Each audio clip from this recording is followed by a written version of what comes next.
The wind on Solara 9 was a restless ghost, forever whispering through the colossal, emerald-needled pines that dwarfed Kael Morgan's self-built prison. It carried the raw tang of resin, the musk of perpetually damp earth, and sometimes, if the currents were right, the faint, sterile bite of the atmospheric processors churning miles away on the plateau, a discordant note in the planet's wild symphony, reminding him of the civilization he'd traded for this profound, aching isolation. His cabin, built from the planet's own defiant timber, stood less as a home and more as a demarcation point between the man he was and the man he had become. Inside, the air was thick with the scent of wood smoke and solitude. Outside, the forest pressed close, a living entity of shadow and secrets, under a sky perpetually bruised with cloud cover, where sunlight was a rumor more often than a reality. Kael moved with the quiet, measured cadence of a man who had whittled his existence down to essentials, the rhythmic thud of his axe biting into fallen logs, the meticulous check of the perimeter sensors salvaged from derelict military gear, the daily maintenance of the whining water purifier.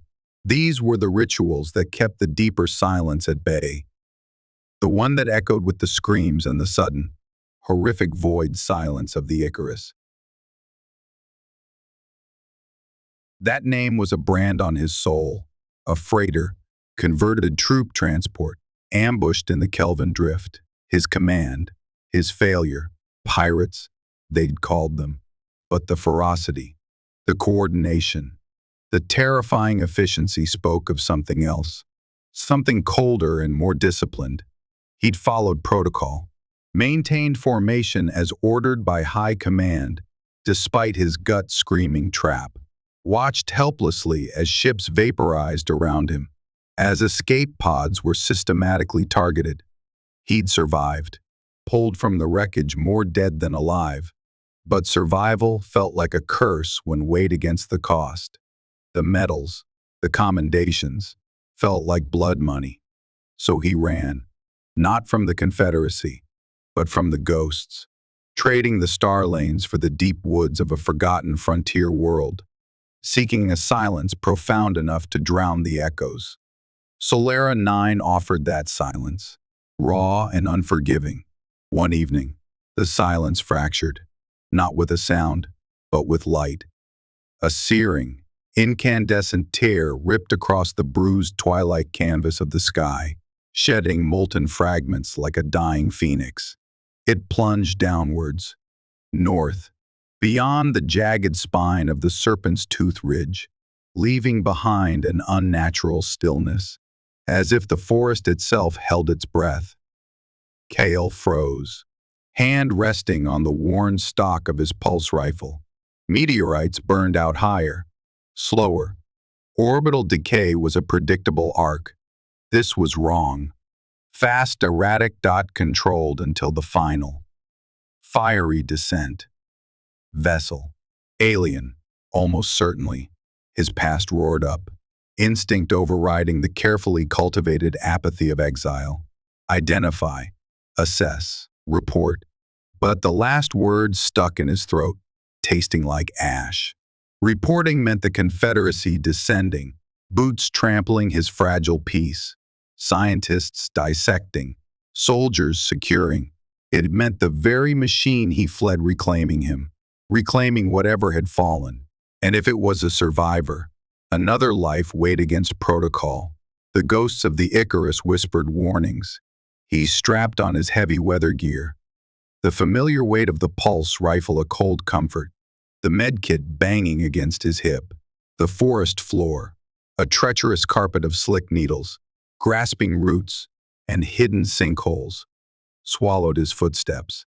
He moved with the ingrained stealth of his former life, every sense straining, reading the subtle language of the woods, a snapped twig, the sudden flight of nocturnal avians, the unnatural quiet. He smelled it before he saw it, the acrid stench of burnt insulation, ozone, and scorched earth, cutting sharply through the damp air. Then, the clearing. A violent scar torn through the ancient trees. Trunks snapped like twigs, the ground blackened and steaming. At its center lay the intruder. Small, sharp angles, hull plating the color of a moonless night. Fractured and ripped open. Definitely not Confederacy tech, not Iridian, not Cathar, unknown. Wisps of vapor curled from jagged rents in the hull, carrying a faint, unfamiliar chemical signature. His scanner picked up fading energy traces, rapidly dissipating radiation, but no biosigns. He circled the wreckage warily, rifle held ready, the silence broken only by the tortured groan of cooling metal.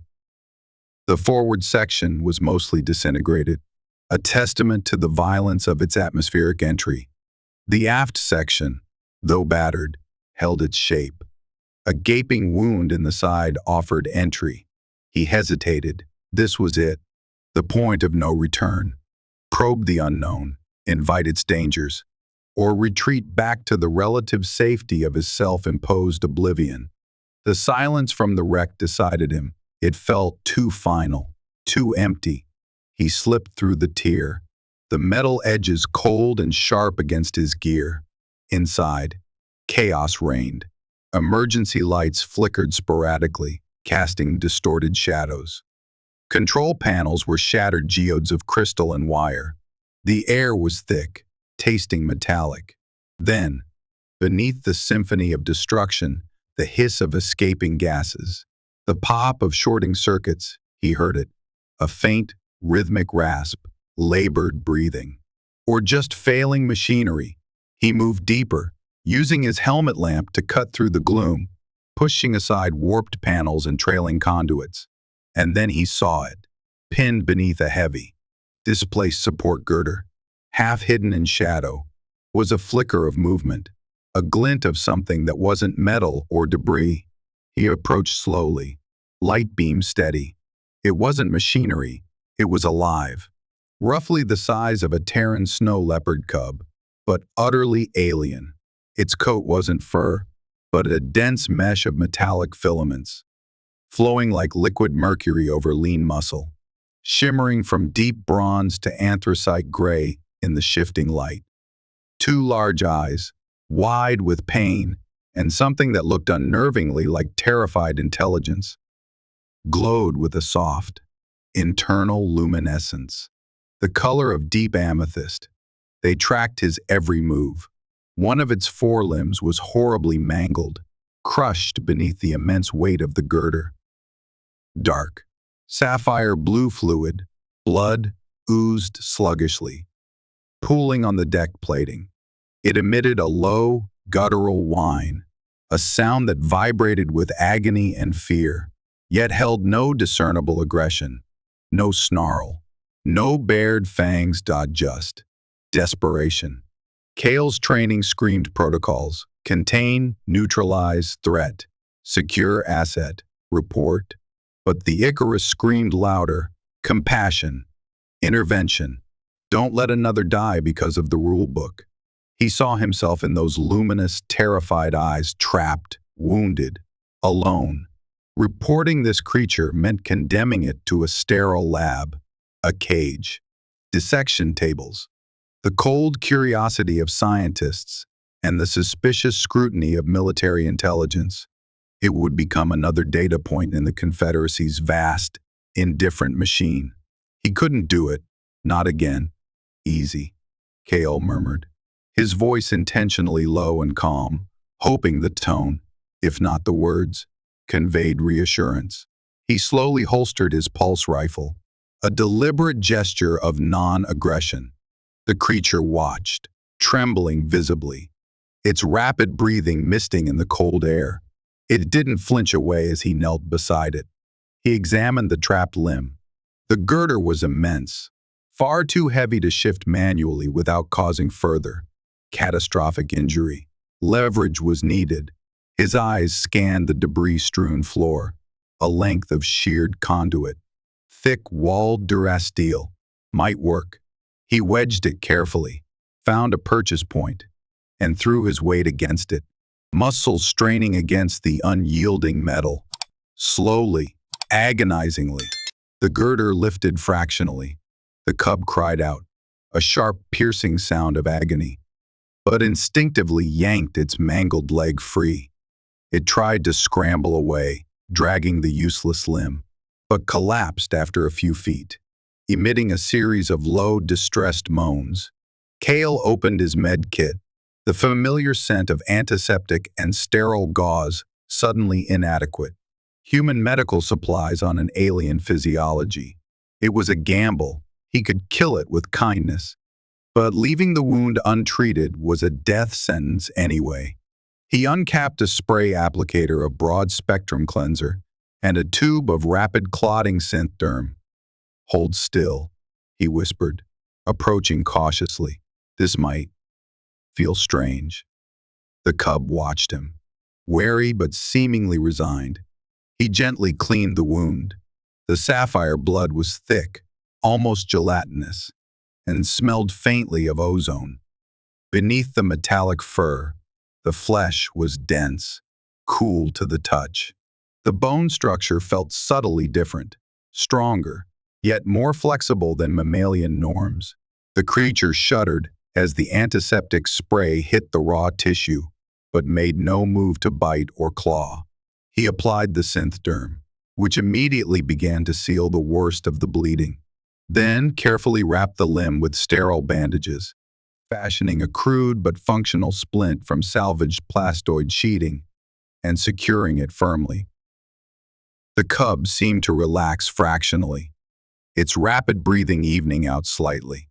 Had the built-in pain inhibitors in the synth-derm worked, or was it simply exhaustion taking over? Now, the real choice. Leave it here, it would die of shock, infection, or exposure when the wreckage cooled completely. Take it with him. An act of profound recklessness, violating Confederacy contact protocols, harboring an unknown alien species, potentially drawing hostile attention from whoever this creature belonged to, or whoever had shot it down. He looked at the ruined ship, a tomb of unknown technology, then back at the small, shivering form huddled on the cold deck. That look in its eyes, it wasn't just animal fear, it was sentient awareness. His carefully constructed wall of solitude crumbled. Helping this creature felt necessary. Like the first step towards atoning for the ghosts of the Icarus, he made the decision, the weight of its consequences settling heavily upon him, carefully, slowly. Kael eased his arms beneath the cub, supporting its weight.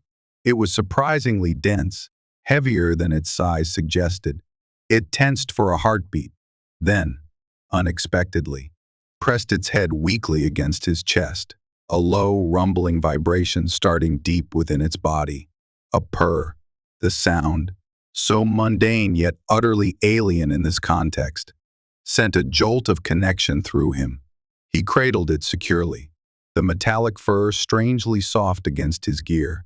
He backed out of the wreckage, casting one last look at the clearing, a scene of violence and mystery under the gathering gloom. Then, turning his back on the crash, he melted into the familiar, concealing embrace of the Solara 9 forest, carrying his dangerous secret towards the dubious sanctuary of his cabin, utterly unaware that this impulsive act of mercy had just lit a beacon visible across galaxies, marking him as a player in a game he didn't even know existed. The trek back was fraught with tension. Every rustle of leaves, every snap of a twig, sounded like pursuit. The cub, nestled against his chest, remained unnervingly still, its rhythmic breathing the only sign it was still conscious. Its weight seemed to increase with every step, a physical burden mirroring the gravity of his decision.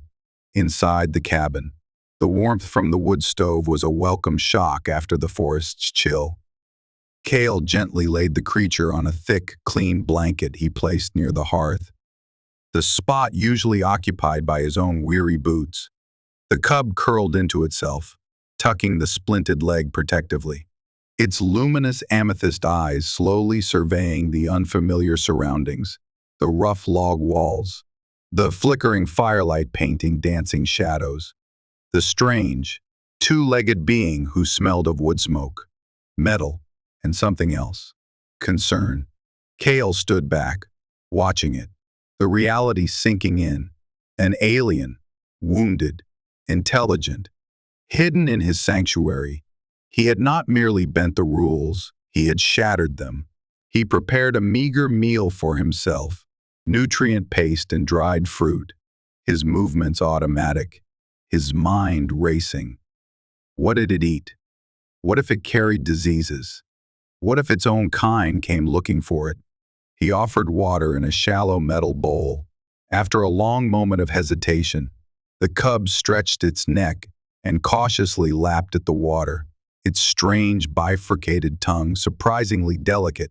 Food remained a critical unknown. Giving it the wrong thing could be fatal.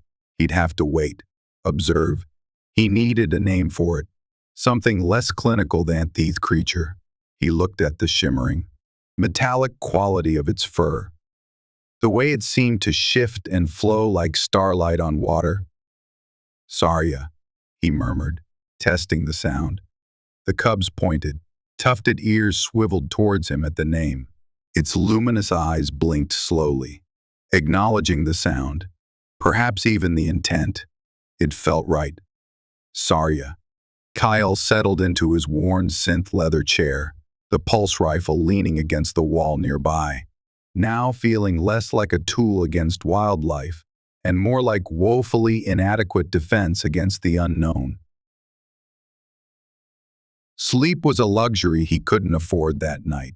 He dozed fitfully, jerking awake at every creak of the cabin's timbers, every howl of the wind that seemed to claw at the shutters. He kept glancing towards the hearth. Sarya appeared to sleep, but it was a tense, restless state, punctuated by soft whimpers and occasional shudders that rippled through her metallic coat. He felt an odd sense of shared vulnerability. Two fugitives huddled together against the vast indifference of the universe. The following days settled into a strange, cautious rhythm. Kael's routine, one centered on solitary survival, now revolved around his patient. He cleaned and redressed Sarya's wound twice daily. The healing process was nothing short of miraculous. The synthderm seemed to catalyze her natural regenerative abilities. Tissues knitted together with visible speed, closing grievous injuries that would have taken a human weeks or months to partially recover from, if at all. The sapphire blood clotted cleanly, and the strange, metallic fur began to regrow over the sealed wound. Fine silver threads pushing through the synthderm patch. Her alien biology was astonishingly resilient. Getting her to eat was a process of trial and error. She turned her nose up at nutrient paste and synthesized rations. Kael, remembering Terran carnivores, tried offering small pieces of smoked forest grazer meat he had cured. Sarya sniffed it suspiciously, then devoured it with an eagerness that startled him. Her appetite grew steadily, demanding more substantial portions, which Kael provided. Venturing out on short, wary hunting trips, always scanning the skies, the forest, feeling watched. As Sarya's physical strength returned, so did her curiosity and inherent nature. She began exploring the cabin, moving with a fluid, silent grace that was utterly captivating. Despite the slight limp from her healing leg, there was an undeniable predatory elegance to her movements, a contained power that hinted at formidable capabilities. She watched Kael constantly, her amethyst eyes tracking his every action with unnerving focus. She seemed to learn his routines, anticipating his movements, occasionally mimicking small gestures, like tilting her head in a strikingly humanoid gesture of curiosity. She never showed aggression towards him, but Kael never forgot she was wild, alien, and potentially dangerous. He maintained a respectful distance, ensuring his rifle was always within reach, though he increasingly felt the precaution was aimed at threats from outside the cabin, not within. Then the strangeness began, not with Saria, but within Kael's own mind. It started as fleeting sensory distortions, a faint, melodic humming at the edge of hearing when Saria was nearby and calm, brief flashes of impossible geometry, crystalline structures gleaming under an unseen, alien sun, superimposed over the familiar log walls of his cabin, a phantom scent of exotic blossoms unlike anything on Solera 9.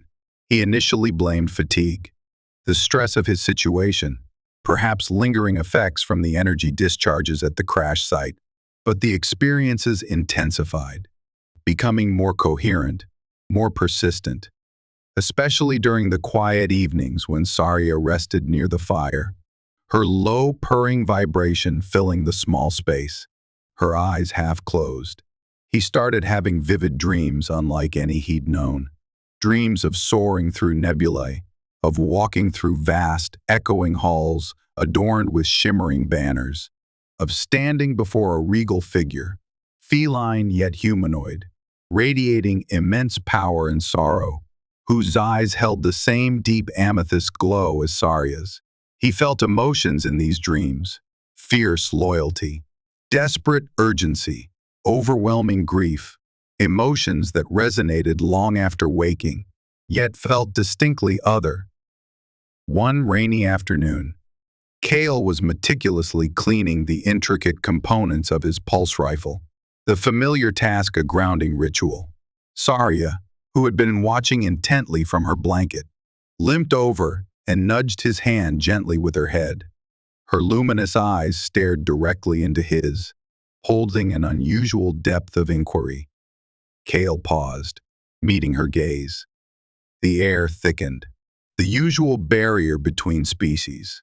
The vast gulf of different origins and biologies seemed to thin, becoming porous. On impulse, driven by the persistent strangeness, the dreams, the feeling of being watched from within, Kael lowered his mental guards. He didn't speak, didn't consciously try to do anything, but focused his thoughts, his curiosity, towards the intelligence he instinctively felt behind those alien eyes. Who are you? What are you? The response wasn't a thought formulated in language, but an explosion of sensory data, a tidal wave of images, emotions, and pure concepts crashing directly into his consciousness. It was overwhelming, staggering. He saw Saria, not as the injured cub, but standing tall and proud, a warrior clad in dark, shimmering armor, wielding a blade of pure energy. He saw the Empress Elenia on her throne, majestic and burdened, radiating wisdom and a profound sadness. He experienced the visceral shock of betrayal, the ambush, the chaos, ships loyal to the Empress turning on each other, orchestrated by a cold, calculating mind. He felt Saria's desperate flight, the harrowing chase through star systems, the crippling blow that sent her ship spiraling towards Solera 9, the searing pain, the crushing despair, the fading consciousness in the wreckage, and then, sharp and clear, his own face, leaning over her, concern etched in his features, his voice murmuring reassurance. The sheer intensity of the shared experience left Kael gasping, leaning back against his chair, his heart hammering against his ribs. He stared at Saria, who watched him with an unnerving stillness, a flicker of something new, understanding, in her amethyst depths. You felt that. The thought formed in his mind, clear and distinct, yet utterly silent. It wasn't his own. It resonated with Saria's unique mental scent, the psychic signature he was beginning to recognize from the dreams. Telepathy. Direct mind-to-mind communication. The realization was profoundly shocking, violating his sense of self, of privacy. He instinctively pulled back, throwing up mental shields born of old training and sheer surprise. Saria whined softly, a sound of confusion and perhaps hurt, physically shrinking back as if sensing his rejection. Kael forced himself to breathe, to regain control. This changed everything. He looked at Saria, truly looked at her, seeing not just an alien creature, but a sentient being, capable of communication on a level he hadn't thought possible. He slowly, deliberately, lowered his mental barriers again, projecting a single, hesitant thought. Yes, I understand. A connection formed, fragile but tangible, like a filament of light stretching between their minds. It wasn't smooth, not like speech. It was messy, complex, a torrent of images, emotions, and raw concepts that required intense concentration from both sides to decipher. Over the following days and weeks, as Saria's body healed completely, leaving no trace of her near-fatal injuries, except for the faintest scar hidden beneath her metallic fur, their mental communication slowly refined. Kael learned her story in fragmented bursts, piecing together the narrative of galactic intrigue. Saria was Tigari, a species renowned for their shape-shifting abilities, a biological trait interwoven with their culture and philosophy. The cub form wasn't her true shape, but one adopted for stealth, or perhaps forced upon her by the severe trauma of the crash and her injuries. She was, as he'd glimpsed in the mental flood, a royal guardian, an elite protector sworn to Empress Alenia of the vast, ancient Tigari star empire.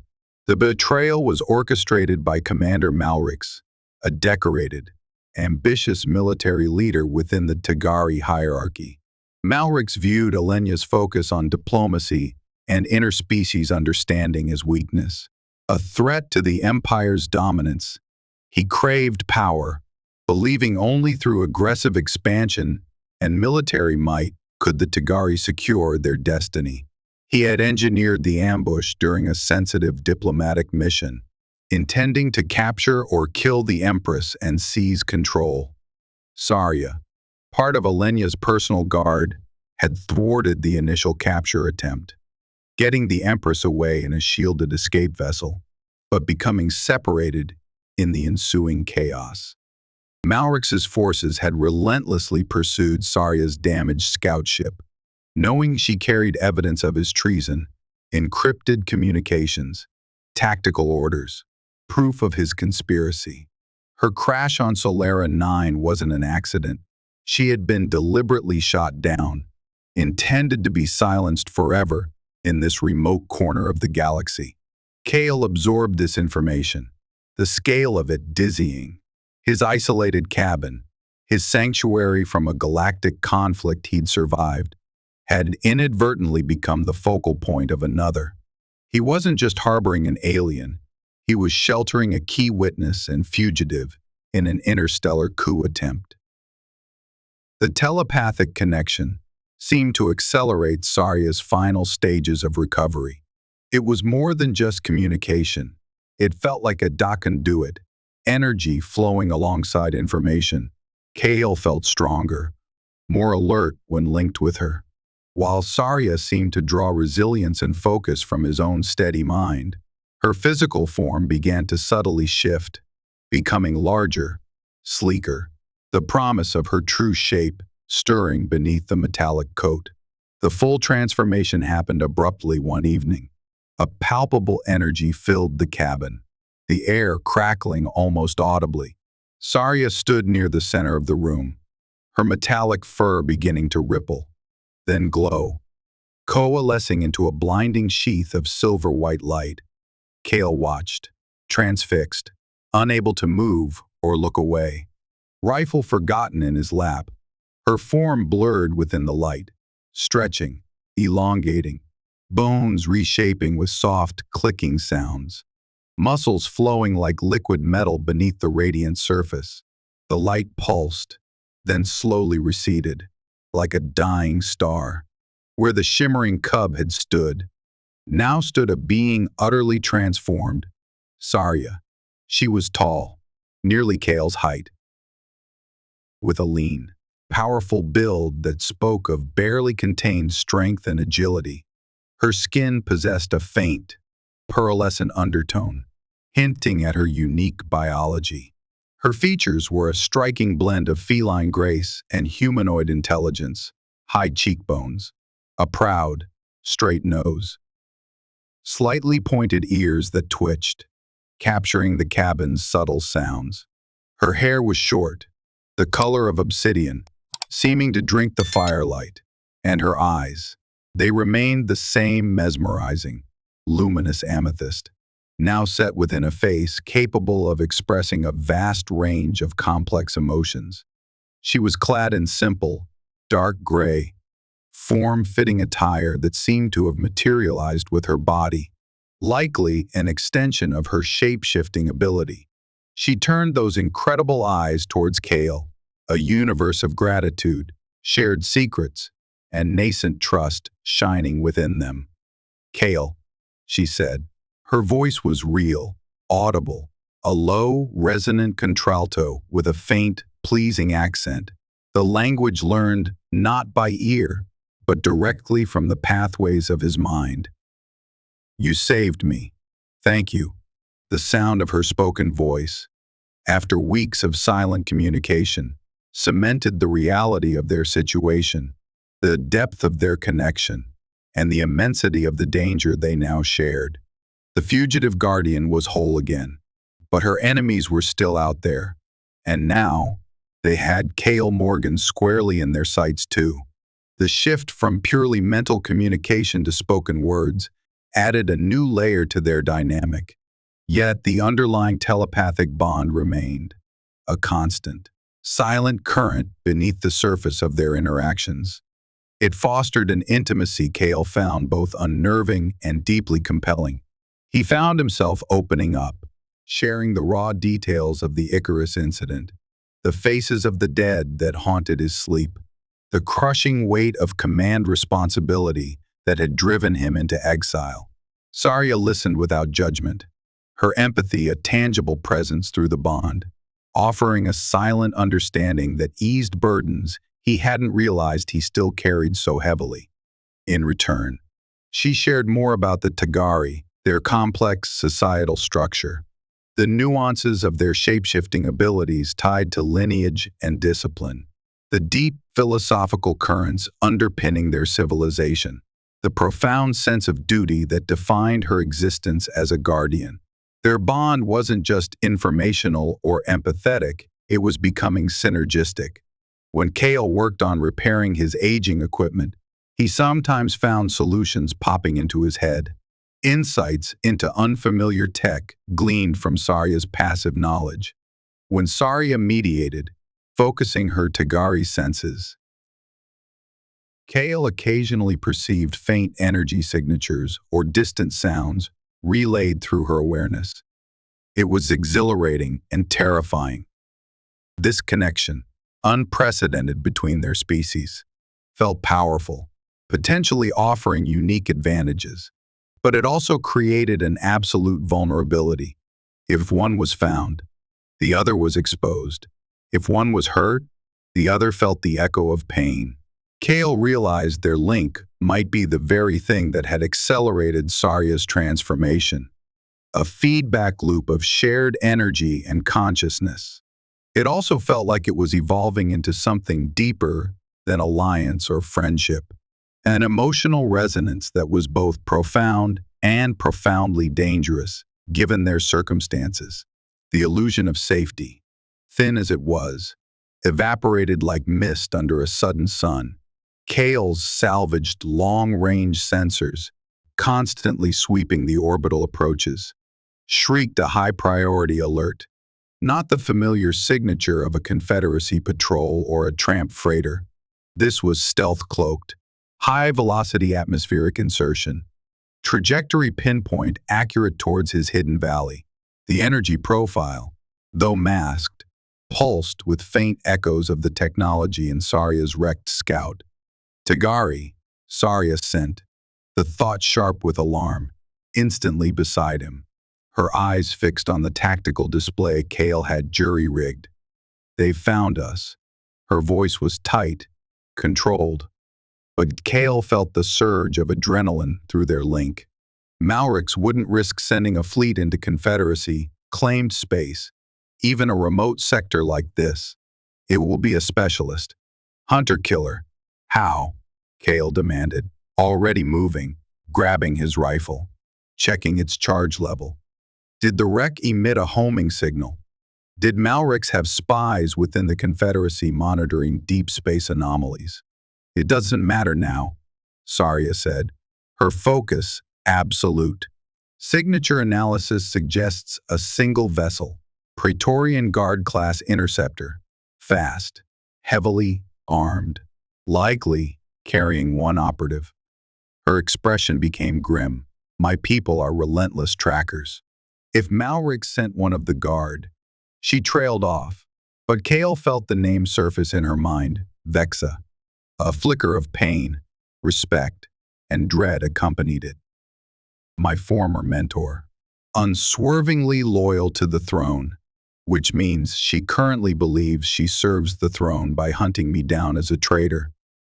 She won't be coming to talk, Saria stated flatly. Her orders will be clear: retrieve the traitor Saria, eliminate any accomplices. She looked directly at Kael. He was the accomplice. There was no time for debate. Staying meant being cornered, besieged in a wooden cabin against advanced Tigari weaponry. Flight was the only option. Kael moved with practiced efficiency, extinguishing the stove, dousing lights, grabbing the survival packs he always kept ready, concentrated rations, water synthesizer, advanced medkit, thermal cloaks, navigation aids. Saria secured the small, crystalline data storage unit salvaged from her ship, the damning evidence against Malrix. They slipped out through a concealed rear hatch Kael had built for just such emergencies, plunging into the familiar embrace of the dense, concealing forest just as a sliver of obsidian darkness detached itself from the low-hanging clouds. It descended with unnatural silence, settling like a predator in the clearing near Kael's now darkened cabin. Kael risked a quick look through his electro-binoculars. A single figure emerged, tall, cloaked, moving with the lithe, purposeful grace of a hunter. The figure paused, scanning the area with senses Kael couldn't guess at, then melted into the shadows towards the cabin door. They were moments ahead, but the hunt had begun in earnest. "This way," Kael whispered, taking the lead, guiding Saria away from his usual trails, towards the rugged, broken terrain of the foothills where pursuit was more difficult. The forest floor was a treacherous mire from recent rains, sucking at their boots. But the mud would also obscure their tracks, at least for a while. They moved in silence, their communication flowing through the bond. Warnings of loose rocks, whispers of unusual scents on the wind, shared awareness of their surroundings. Saria's Tigari senses were incredibly acute, picking up sounds and energy signatures far beyond Kael's human capabilities. While Kael's intimate knowledge of the landscape, its hidden game trails, shallow caves, and confusing box canyons, provided the path. Hours bled together, marked only by the changing angle of the unseen sun, filtering weakly through the canopy, and the growing ache in Kael's muscles. They waded through frigid, fast-flowing streams, the icy water biting at their legs, hoping to break their scent trail. They scrambled up steep, scree-covered slopes, dislodging small avalanches of rock and soil behind them. Kael knew they couldn't maintain this pace indefinitely. VEXA, if Saria's assessment was correct, would be relentless. Equipped with technology and skills far surpassing his own frontier survival tactics. "She's gaining," Saria projected, a thread of anxiety woven through the thought. "Her ship provides aerial reconnaissance. She knows the general direction. They found temporary refuge in a deep fissure near the base of a cliff, masked by a thick curtain of hanging moss and vines. The space was damp, cold, smelling of wet stone and decay. Kael deployed a compact thermal blanket, creating a small bubble of relative warmth. They needed rest, water, and a strategy beyond simple flight. "Can you reason with her?" Kael asked, stripping off his wet outer gear, checking his dwindling energy pack reserves. "If she sees the data, understands," Malrix lied. Saria shook her head, her amethyst eyes troubled. "Vexa embodies Praetorian discipline. Orders are absolute until countermanded by legitimate authority, the Empress or the High Council, neither of which Malrix currently controls. She will perceive any approach as manipulation, any evidence presented by me, the traitor, as fabricated. Her loyalty, tragically, is being weaponized against the very throne she swore to protect." Saria paused, the weight of the situation pressing down. "She likely believes I betrayed Alenia under duress or coercion, possibly from you." The implication hung heavy in the cold air. To Vexa, Kael was not a rescuer, but a hostile alien influence, further proof of Saria's treason. "Then running is pointless," Kael stated, thinking through the tactical problem. "She'll track us, corner us. We have to choose the ground, force the confrontation." Saria looked resistant. "Fight Vexa. She taught me blade work, stealth tactics, the Guardian's code. It's not about defeating her." "Saria," Kael countered gently but firmly, feeling her internal conflict through the bond. "It's about stopping her, disabling her, long enough to force her to see the truth. We need her. If Malrix is setting a trap for the Empress, Vexa's knowledge, her ship, might be our only chance to intervene." He watched Saria mentally access the data crystal again, reviewing the cold, hard facts of Malrix's conspiracy, the falsified orders, the secret communiques, the financial records showing payoffs to key officers. The evidence was undeniable, irrefutable. If Vexa could be compelled to look past her orders and ingrained biases, slowly, Saria nodded, her resolve hardening. "You are right. Flight is futile. Confrontation is necessary." A grim determination settled over her features. "But she is formidable. Disabling her without causing permanent harm will be difficult." They spent the next hour devising a plan. A desperate gambit combining Kael's hard-won knowledge of asymmetric warfare and Solara 99's treacherous terrain, with Saria's intimate understanding of Tigari combat doctrine and Vexa's specific tactical preferences. They selected a narrow, winding canyon further up the mountain, a natural bottleneck choked with ancient, fallen trees, massive boulders, and shadowy overhangs, perfect for an ambush. Kael carefully placed his remaining proximity sensors, camouflaging them beneath moss and loose rock, linking them to his wrist-mounted tactical display. He also prepared several sonic pulse charges, designed to disorient Tigari hearing temporarily without causing lasting damage. Saria identified Vexa's likely approach vectors and potential sniper positions, her mind working with cold precision, analyzing the battlefield like her former mentor would. Their bond hummed, a silent, high-speed exchange of tactical data, contingency plans, and coordinated firing solutions. "She favors elevation," Saria projected, indicating a rocky ledge overlooking the canyon entrance. Initial observation, followed by a swift, decisive strike, usually targeting incapacitation, rather than immediate kill unless the target proves excessively dangerous. Kael placed a multi-spectrum sensor near the base of the ledge, hoping to catch Vexa's subtle energy signature or cloaking field fluctuations. They didn't wait long. Kael's wrist unit vibrated silently. A single proximity alert triggered near the ledge sensor cluster. "Contact," Kael sent, his own adrenaline spiking. He and Sarya pressed themselves flat behind a colossal, weather-scarred boulder near the canyon's narrowest point. Weapons ready, senses hyper-alert.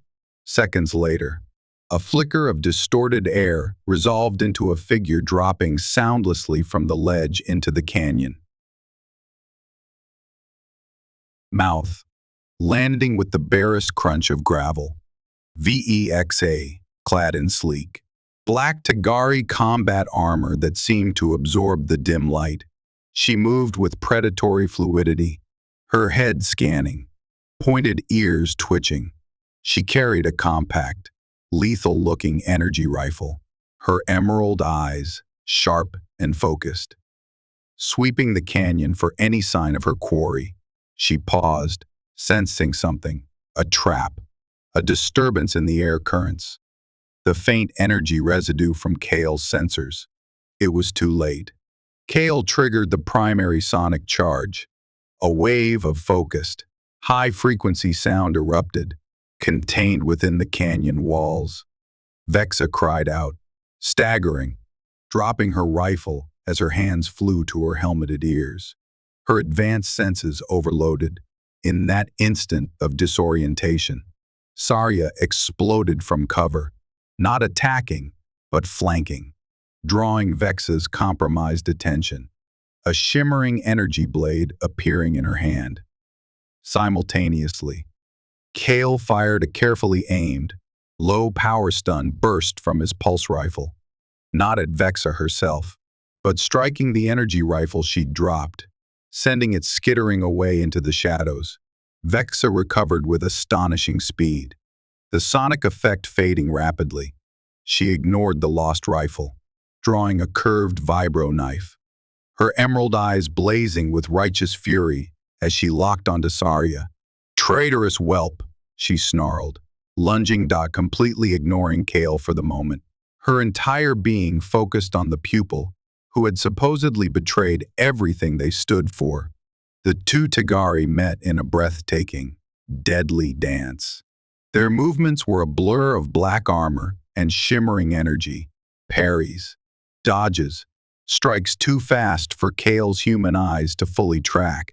It was clear Vexa was the superior combatant, pressing Sarya relentlessly, her knife seeking openings with brutal efficiency. Sarya fought defensively, using her agility and the energy blade primarily to deflect, hampered slightly by fighting in her humanoid form, which lacked the ingrained combat reflexes of her guardian training state. Kael circled, retrieving Vexa's rifle, securing it, then looking for an opening to intervene decisively but non-lethally. He fired another sonic pulse, shorter this time, forcing Vexa to momentarily break her attack rhythm.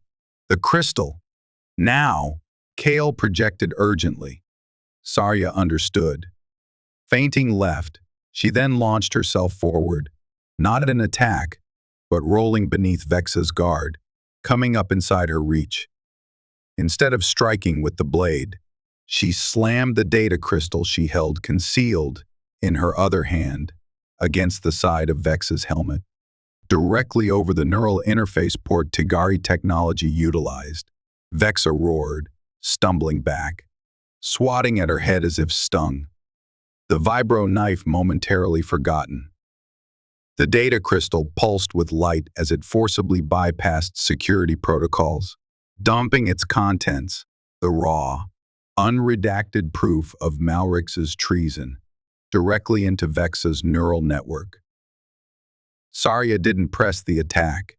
She stood poised, blade ready but lowered, breathing heavily, watching her former mentor intently. Kael kept his rifle trained, covering Sarya. The fury in Vexa's eyes slowly morphed into confusion, then disbelief, then dawning, sickening horror as the truth flooded her mind. Malrix's chilling orders, the doctored reports blaming Sarya, the calculated plan to ambush the Empress at Valis. The fight drained out of her. Her shoulders slumped. The vibro knife slipped from her numb fingers, clattering onto the damp rock. She stared at Sarya, then at Kael, Then back at the data crystal Saria still held, he, Malrix, ordered the strike on Alenia's convoy. Her voice was a choked whisper, stripped of its earlier certainty. He said, "Insurgents blamed you for the security failure." Saria nodded slowly, retrieving the crystal, her expression a mixture of sorrow and vindication. "He needed a scapegoat. He needed me silenced because I witnessed his communications. He used your loyalty. Vexa. He used us all." Vexa collapsed to her knees, the armor plating scraping against the stone.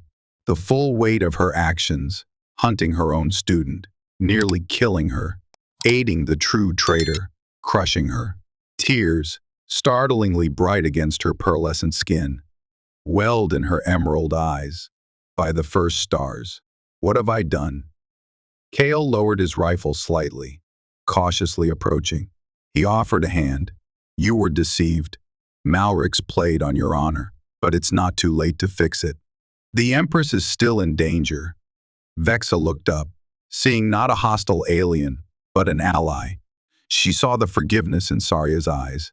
Hesitantly, she took Kael's offered hand, letting him help her to her feet. The discipline of the Praetorian Guard returned, now focused like a laser on the real enemy.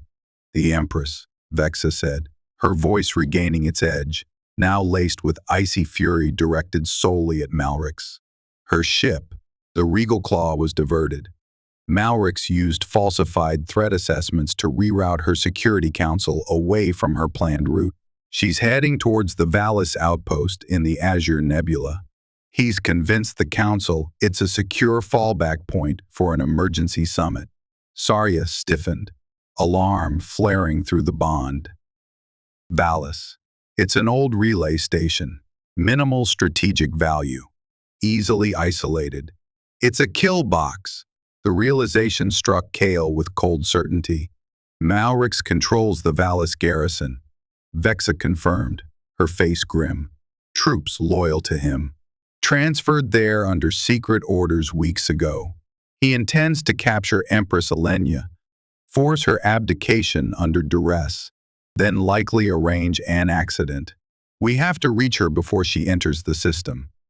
The dynamic had irrevocably shifted. 3 unlikely allies, the haunted human exile, the fugitive Tigari guardian, the newly enlightened but guilt-ridden Praetorian hunter, stood united against a ticking clock and a ruthless enemy. Retrieving Vexa's discarded rifle and knife, they moved quickly towards the hidden location of her ship. The Shadow Fang, the deep forests of Solera 9, Kael's refuge and Saria's sanctuary, had become the crucible where a desperate alliance was forged, an alliance that now had to race across the stars to prevent the fall of an empire. Kael glanced back one last time at the brooding wilderness, a silent farewell to the man he had been. The future was uncertain, perilous, but for the first time since the Icarus, he wasn't running from ghosts. He was facing a tangible threat.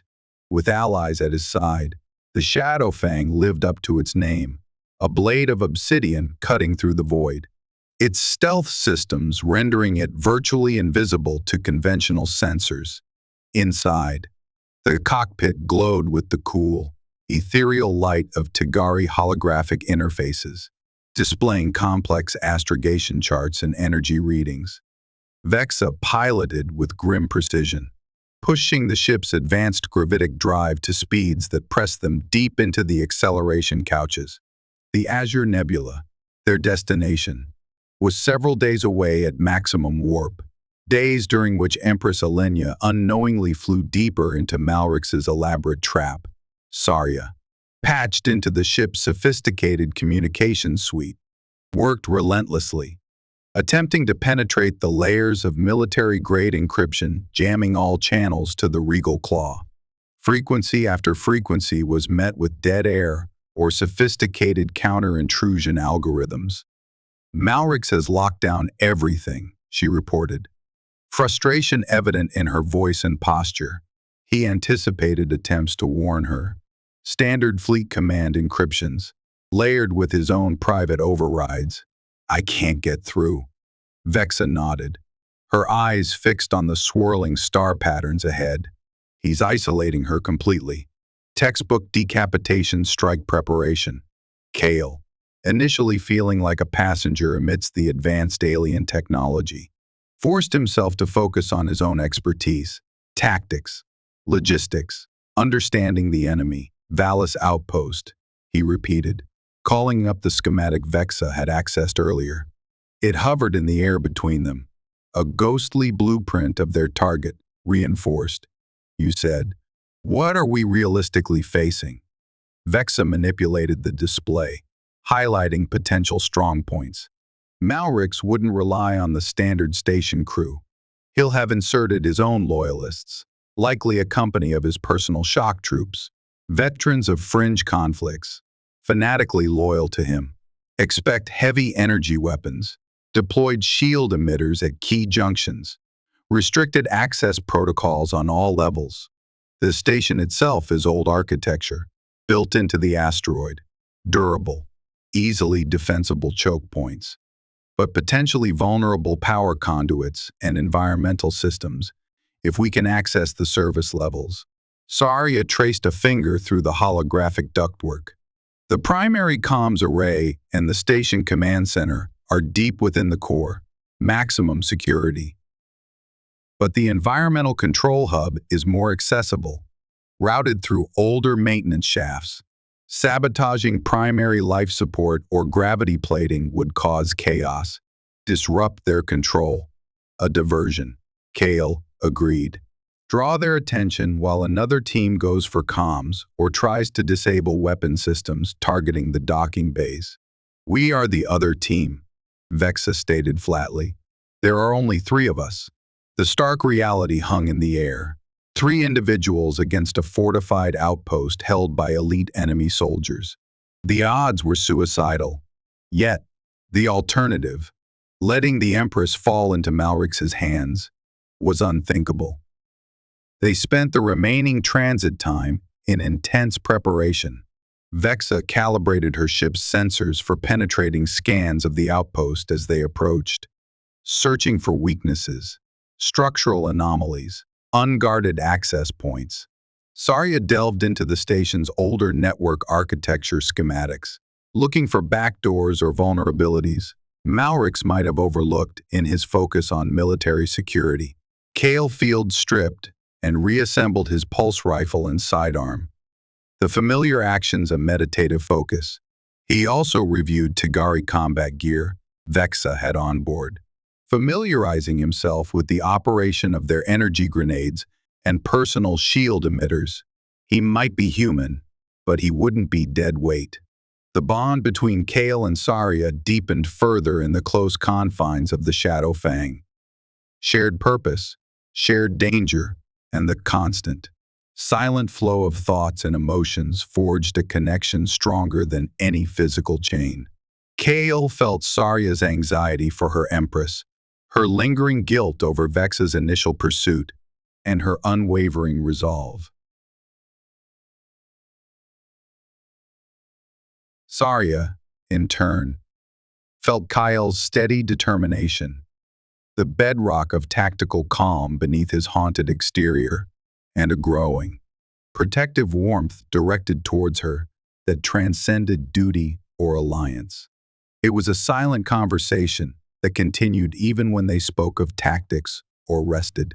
Vexa observed them, her initial tactical assessment of their bond evolving into something akin to awe. She saw how Kael instinctively reacted to threats Saria sensed fractions of a second before him, how Saria anticipated Kael's tactical suggestions before he voiced them. It was synergy unlike anything taught in the Praetorian academies, a melding of minds that defied Tigari understanding of psychic phenomena.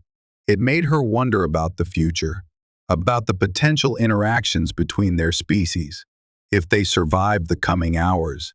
Finally, the Azure Nebula filled the main viewport, a breathtaking vista of swirling turquoise, sapphire, and amethyst gas clouds.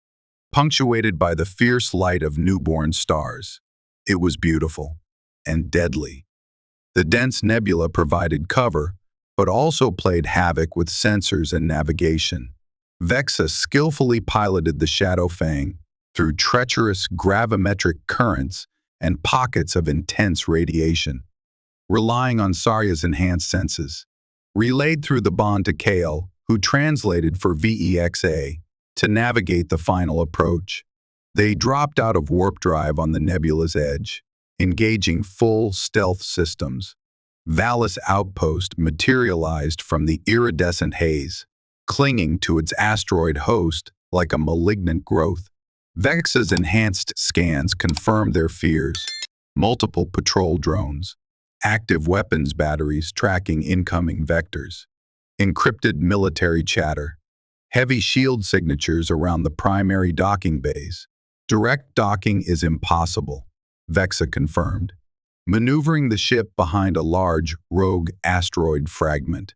Perimeter defenses are active and on high alert.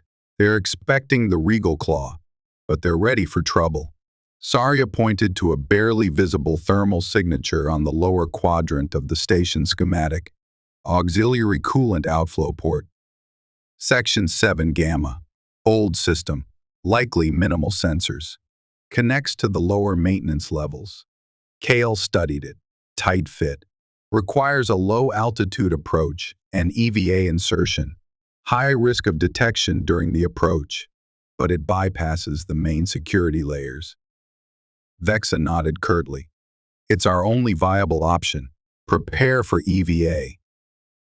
Donning the bulky environmental suits felt like sealing themselves into coffins. Kael ran diagnostics on his suit.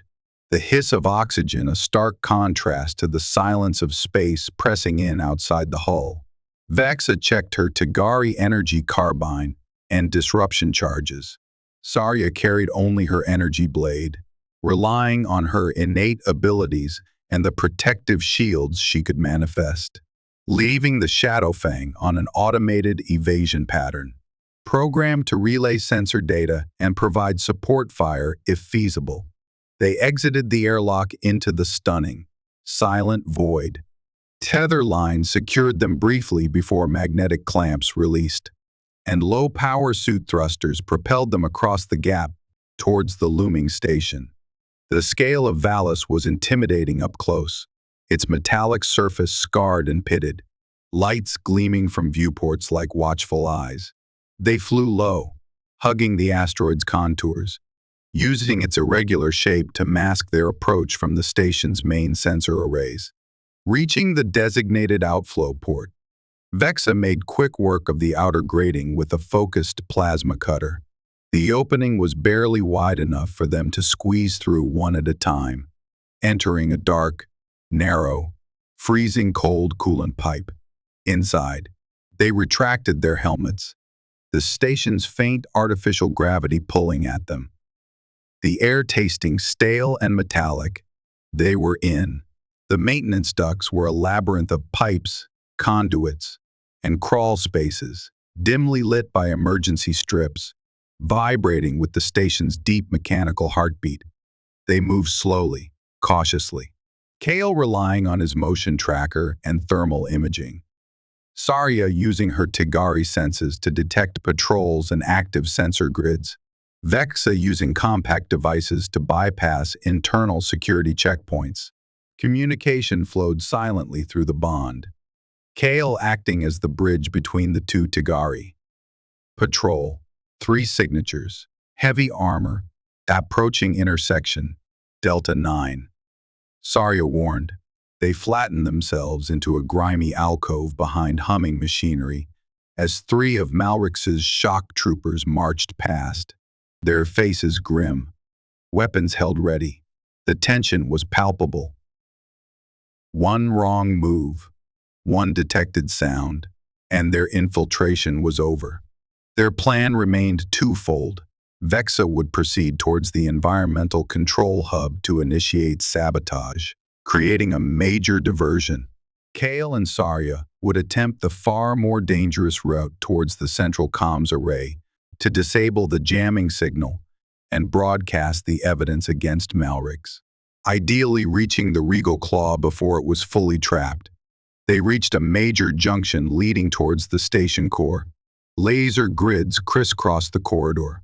Pressure plates were embedded in the floor. Automated plasma turrets swiveled silently overhead. Maximum security lockdown. Kael observed grimly through the link. No way through undetected. Vexa tapped a junction box feeding power to the corridor's security systems. I can create a localized overload. Should disable sensors and defenses in this immediate section. The surge will trigger alarms elsewhere, but it might buy you the window you need. How long? Kael projected. Maybe 30 seconds before automated rerouting kicks in, or security teams respond. Vexa estimated. It won't be long. Saria nodded. We'll make it count. Vexa began working, her tools moving with silent efficiency, bypassing layers of security shielding on the power conduit. Saria extended her senses, watching for approaching patrols, ready to create an energy shield if needed. Kael primed 2 EMP grenades, ready to disable the turrets if the overload failed. Ready. Vexa sent. Mark. Vexa triggered the overload. Sparks erupted from the junction box. Lights in the corridor flickered violently. The laser grids vanished, and the plasma turrets slumped, momentarily inert. Go, go, Kael urged, shoving Saria forward.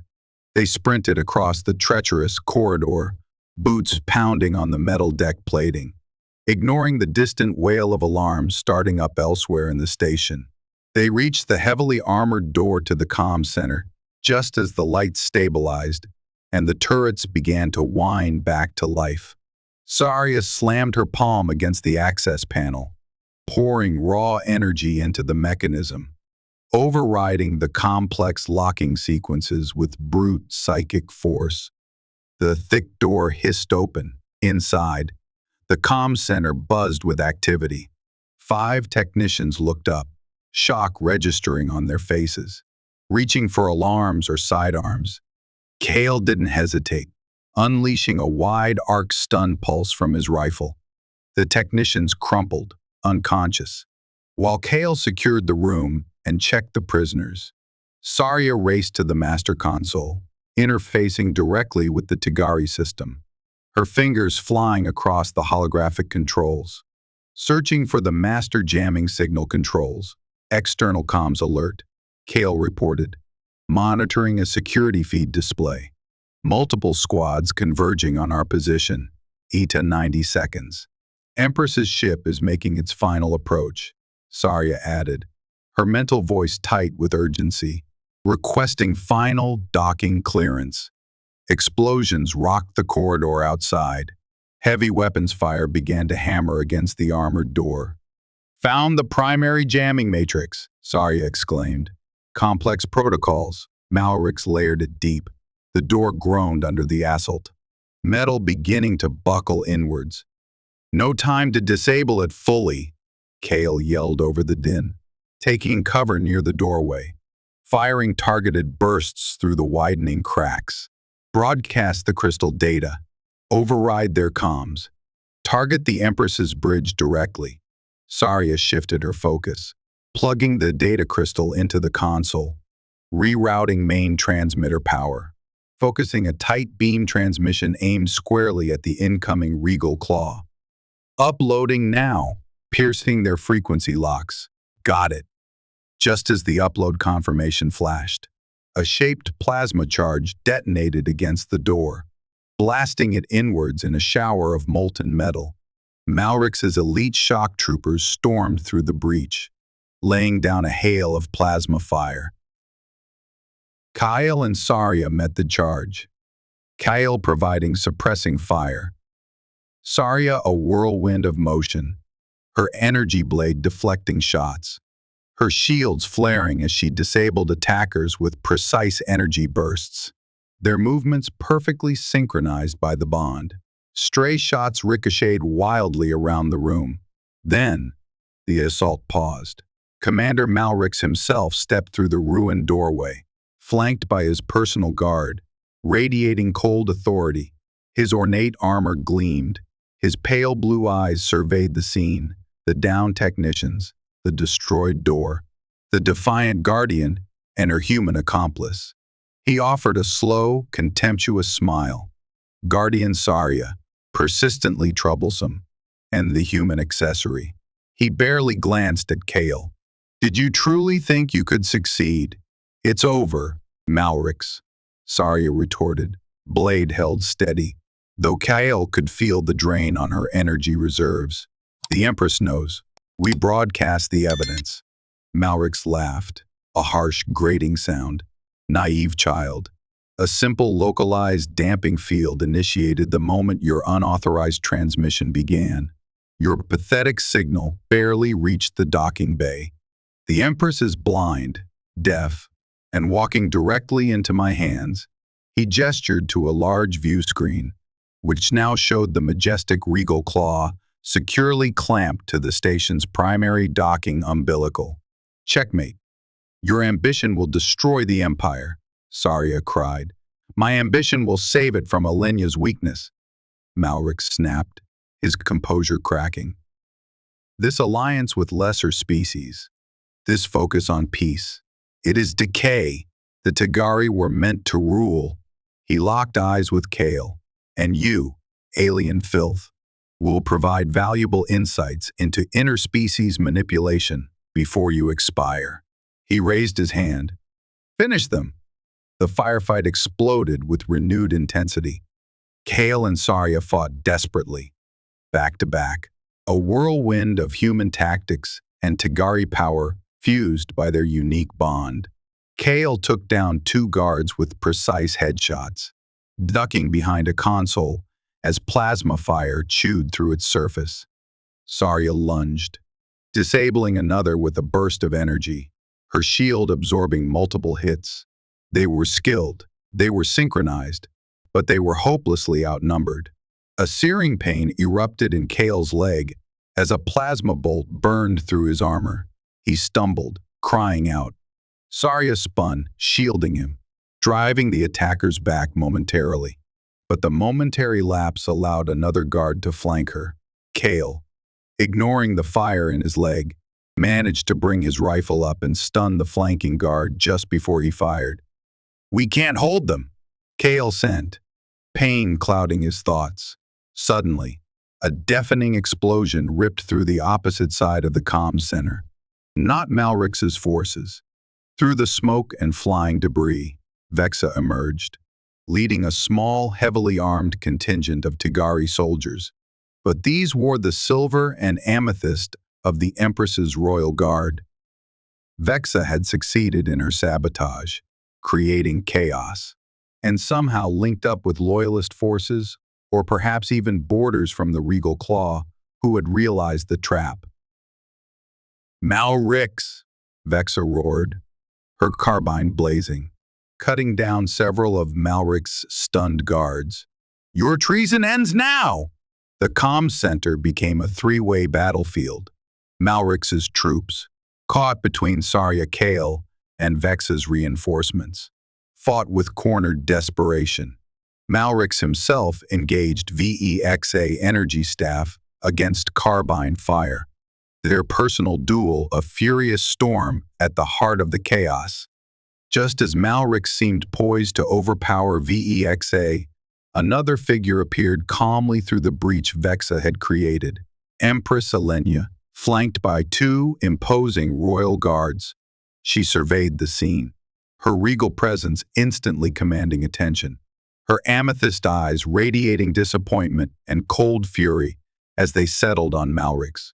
Commander Malrix, her voice, amplified by subtle personal tech, cut through the battle's roar.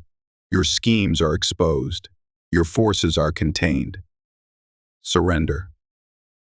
Malrix froze, momentarily distracted. Vexa seized the opening, tackling him, disarming him in a swift, brutal maneuver. Royal guards surged forward, securing the struggling, defeated commander. Alenia glided forward, surveying the wreckage, her gaze softening as she looked at Sarya, then Kael, then Vexa rising from pinning Malrix. Guardian Sarya, Guardian Vexa, she said formally, yet with warmth. Your courage and loyalty have preserved the throne this day. She then turned fully to Kael, who was leaning heavily against a console. Sarya supporting him. Alenia inclined her head slightly, a gesture of profound respect. Kael Morgan of Terra, you have proven that courage and compassion know no species boundaries. The Tigari Empire owes you an immeasurable debt. Kael, weary and bleeding, managed a nod. We protect our own, he said, glancing at Sarya. The bond between them, a warm, steady pulse amidst the chaos. Alenia smiled faintly, understanding the depth of meaning in his simple words.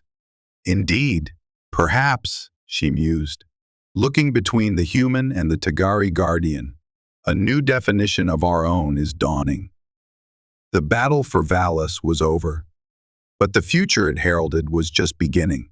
The aftermath of the Valis incident rippled through the Tigari Empire and echoed even into the distant Terran Confederacy. Malrix and his key conspirators faced imperial justice, their swift trial and sentencing serving as a stark warning against ambition, unchecked by honor. Empress Alenia, her position secured, used the crisis not to consolidate power in fear, but to advocate for the very openness Malrix had despised. She pointed to Kael Morgan, the human soldier who had risked everything for a Tigari guardian, and to the unprecedented bond they shared, as proof that cooperation, not conquest, was the path to true strength. Kael, recovering from his injuries in the opulent but sterile medical facilities aboard the Regal Claw, found himself an object of intense curiosity and respect. Tigari healers, fascinated by his human physiology and his unique neural connection with Sarya, treated him with meticulous care. Sarya was almost constantly by his side, their bond a source of comfort and accelerated healing for him, while his presence seemed to ground her amidst the complex political currents swirling around the Empress's court. Vexa, cleared of any suspicion and lauded for her decisive actions at Valis, became a crucial intermediary. Her deep understanding of the Tigari military and her newfound respect for Kael proving invaluable in navigating the initial, tentative steps towards interspecies dialogue. Months later, on the Tigari homeworld, a breathtaking planet of soaring crystalline cities, sculpted landscapes, and skies painted with permanent nebulae, Kael stood beside Sarya, not as a patient or a curiosity, but as a recognized envoy. Empress Alenia had formally requested the Terran Confederacy send diplomatic representatives, citing the Valis incident and Kael's heroism as the impetus for a new era of relations. Kael, along with Sarya and Vexa, became central to these delicate negotiations. Their unique perspective, bridging human and Tigari understanding, helped smooth over centuries of mutual suspicion. Kael learned to navigate the subtle complexities of Tigari etiquette, while Sarya translated the nuances of human pragmatism and emotion for her people. Their bond was often the key, allowing them to sense unspoken concerns, clarify misinterpretations, and build trust where formal language failed. It wasn't easy. Factions within both the Tigari Empire and the Terran Confederacy resisted the detente, clinging to old fears and prejudices. But the evidence of Malrix's near success, averted only by cross-species cooperation, was a powerful counter-argument. Slowly, painstakingly, barriers began to erode. Trade agreements were drafted, scientific exchanges initiated, joint security patrols considered for volatile border regions.